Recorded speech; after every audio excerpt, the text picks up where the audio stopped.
శ్రీమాత్రే నమ. జయ గురు దత్తాత్రేయ నమ. ఈ వీడియోలో మనం కన్యారాశి వారికి 21 సెప్టెంబర్ నుంచి 27 సెప్టెంబర్ మధ్యలో వార ఫలాలు పరిశీలిద్దాం.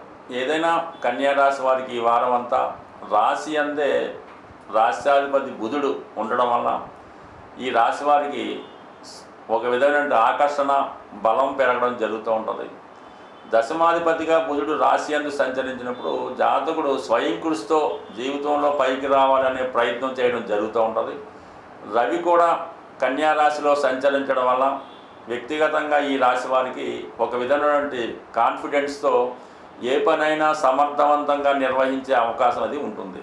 సో ఈ సమయంలో మీరు ఏదైనా కొత్త ఉద్యోగం కొరకు ప్రయత్నం చేస్తున్నా, ఒక ప్రభుత్వ పదవికో ప్రభుత్వ ఉద్యోగానికో ప్రయత్నం చేస్తుంటే కంపల్సరీగా ఈ సమయంలో మీకు అటువంటి ప్రభుత్వ పదవి లాంటిది వచ్చే అవకాశం ఉంది. లేదంటే హోదా కలిగినటువంటి ఏదో ఒక స్థాయికి మీరు తప్పకుండా రావడం జరుగుతూ ఉంటుంది. ఇది విద్యార్థులకి నిరుద్యోగులకు కూడా చాలా అనుకూలంగా ఉంటుంది.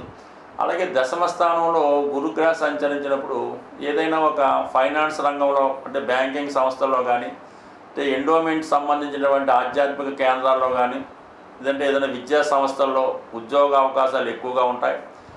అటువంటిది ఏదన్నా మీరు ఈ సమయంలో ఒక ఆశ్రమం పెట్టాలన్నా, ఒక స్కూల్ పెట్టాలన్నా, ఒక హాస్పిటల్ పెట్టాలన్నా కూడా ఈ సమయంలో మీకు దానికి పరిస్థితులు చాలా వరకు అనుకూలంగా రావడం వల్ల మీరు స్వతంత్రంగా ఏదన్నా ఒక వ్యాపారం పెట్టుకోవచ్చు, ఒక సంస్థని ప్రారంభించవచ్చు, లేదన్నా ఏదైనా కొత్త ఉద్యోగంలో చేరడానికి ఇది చాలా అనుకూలమైనటువంటి సమయం. అలాగే శుక్రుడు 12లో ఉన్నప్పుడు ఇన్వెస్ట్మెంట్ చేయడం జరుగుతూ ఉంటుంది. ఆ ఇన్వెస్ట్మెంట్ ఎవరు చేస్తారు అంటే మీకు కుటుంబ స్థానాధిపతిగా వ్యయంలో ఉన్నాడు. అంటే కుటుంబ సభ్యుల సహకారంతో మీ యొక్క అభివృద్ధికి కొంత ధనాన్ని వెచ్చించడం జరుగుతుంది. మీకు కావాల్సినటువంటి వాహనాలు కానీ, ఒక ఆఫీస్ కానీ, సౌకర్యాలు కానీ, ఫర్నిచర్ కానీ సమకూర్చే అవకాశం ఉంటుంది. శుక్రుడు 12లో ఉన్నప్పుడు స్త్రీల యొక్క సహకారం కూడా కలుగుతూ ఉంటుంది. కేతు అక్కడ ఉన్నప్పుడు ఏంటంటే బాగా అనుభవం కలిగిన వారు, అంటే మీ అమ్మగారి సైడు, మీ అమ్మమ్మ గారు అంటే అమ్మగారు నాన్నగారు కూడా మీకు సహకరించే అవకాశం ఉంటుంది. ఇక భాగ్యాధిపతిగా వ్యయంలో ఉండడం వల్ల తండ్రుల సహకారం సంపూర్ణంగా ఉండడంలో మీరు ఏదైనా కొత్తగా ప్రారంభించాలనుకున్నా, కొత్తగా కాపురం పెట్టాలనుకున్నా కంపల్సరీగా అన్ని సౌకర్యాలు మీకు కలగడం జరుగుతూ ఉంటుంది. అయితే కొన్ని కుటుంబ సమస్యమైనటువంటి విభేదాలు తప్పకుండా వచ్చే అవకాశం ఉంది. అంటే కుటుంబ సభ్యుల మధ్య కొన్ని అభిప్రాయ భేదాలు రావడం జరుగుతూ ఉంటుంది. కుటుంబంలో ఎవరో ఒకరు కుటుంబం నుంచి బయటికి వెళ్ళిపోవడం జరుగుతూ ఉంటుంది. అది ఉద్యోగరీత్యా అవ్వచ్చు, గొడవపడి కావచ్చు, కోపగించి కావచ్చు, మొత్తం మీద కుటుంబం నుంచి ఒకరు దూరం అవడం జరుగుతుంది. అంటే కుటుంబానికి కూడా ఆకస్మికంగా కొంత ధనం ఏదైనా భూమో స్థిరాస్తో అమ్మడం వల్ల, ఒక ప్రైజ్ మనీ ద్వారానో, ఆకస్మికంగా ఏదైనా ఇన్సూరెన్స్ ద్వారానో అధిక మొత్తంలో ధనం రావడం వల్ల ఆ ధనం కొరకు కొన్ని గొడవలు కుటుంబ సభ్యుల మధ్య జరగడం, పరస్పరం దూషించుకొని, ఇవన్నీ కామన్గా జరిగే విషయాలు. ఈ కన్యా రాశి వారికి ఎప్పుడు కూడా కుటుంబ సమస్యలు ఉంటాయి.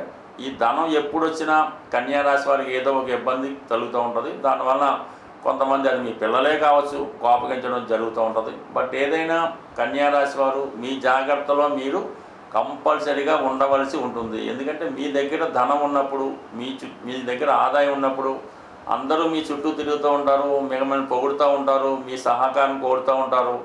ఎప్పుడైతే మీ యొక్క ధనం తగ్గిపోయిందో, ఆదాయం లేదో, అలాగే కష్టపడే సామర్థ్యం మీకు తగ్గిపోయిందో అందరూ దూరం అవడం జరుగుతూ ఉంటుంది.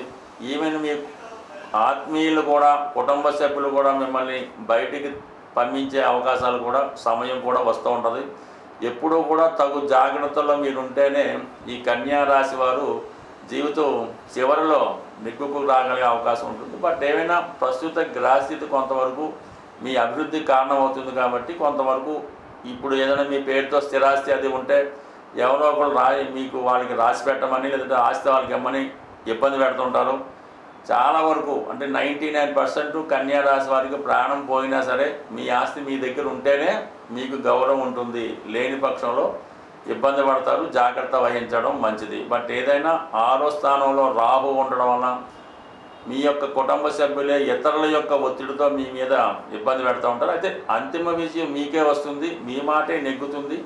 కానీ ఈలోగా కొన్ని సమస్యలు ఎదుర్కోవడం జరుగుతూ ఉంటుంది. బట్ శని యొక్క దృష్టి కూడా రాశి మీద ఉండడం వల్ల చాలా అసహనంగా ఉంటుంది. కొన్ని సందర్భాల్లో మరి భార్యాభర్తల మధ్య కూడా కొన్ని విభేదాలు లాంటివి వచ్చే అవకాశం ఉంది. బట్ ఏదైనా రాశిలో ఉన్నటువంటి బుధుడు సంకల్పంతో ఆ భగవంతుడి అనుగ్రహంతో మీ యొక్క సమస్యల్ని మీరే పరిష్కరించుకోవాల్సి ఉంటుంది. స్వస్తి. మనకి ఈ వారం ప్రధానంగా ప్రారంభం రోజు అమావాస్య ఉంటూ మర్నాడు నుంచి ఆశ్వీజ మాసం దసరా ప్రారంభమవుతుంది. కాబట్టి ఎవరైతే జీవితంలో మనం ఇంకా ఏమీ చేయలేము, అటు వ్యాపారం నడటం లేదు, ఏ ప్రయత్నము నెరవేరడం లేదు అనుకున్న వాళ్ళకి మళ్ళా మీ జీవితాన్ని తిరిగి ప్రారంభించడానికి ఇది చాలా అనుకూలమైనటువంటి సమయం అన్నది మీకు స్టార్ట్ అవుతుంది.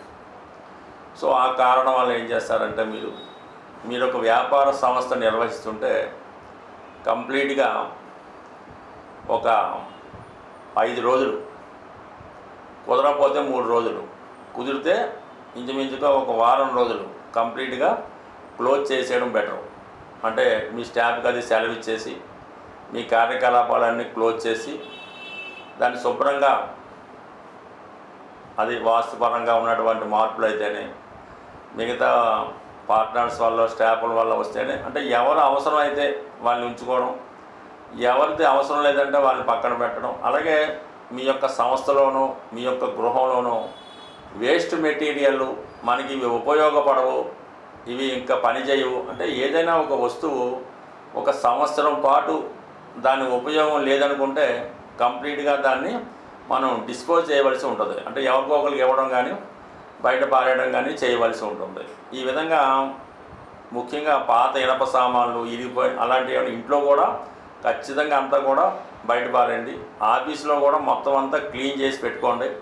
క్లీన్ చేసుకొని చక్కగా తిరిగి మీరు ఏ వ్యాపారంలో ఉన్నా మరి అక్టోబర్ 2వ తారీఖు విజయదశమి రోజు మళ్ళా తిరిగి ప్రారంభించండి మీ వ్యాపార కార్యకలాపాలు. కొత్త అకౌంట్స్ బుక్స్ పెట్టుకోండి, కొత్తగా అన్నీ సరి చేసుకొని అక్కడి నుంచి స్టార్ట్ చేస్తే తిరిగి మళ్ళా మీ యొక్క వ్యాపారం అనేది పుంజుకోవడం జరుగుతూ ఉంటుంది. ఏదైనా పాత మాత్రం 100% వదులుకోండి. చిన్న చిన్న బలహీనతలు ఏమైనా మీకుంటే పాత కంప్లీట్గా ఏదో బలహీనత లేకుండా మన వ్యాపారం అన్నది మన సంస్థ అనేది నష్టపోవడం జరుగుతూ ఉంటుంది.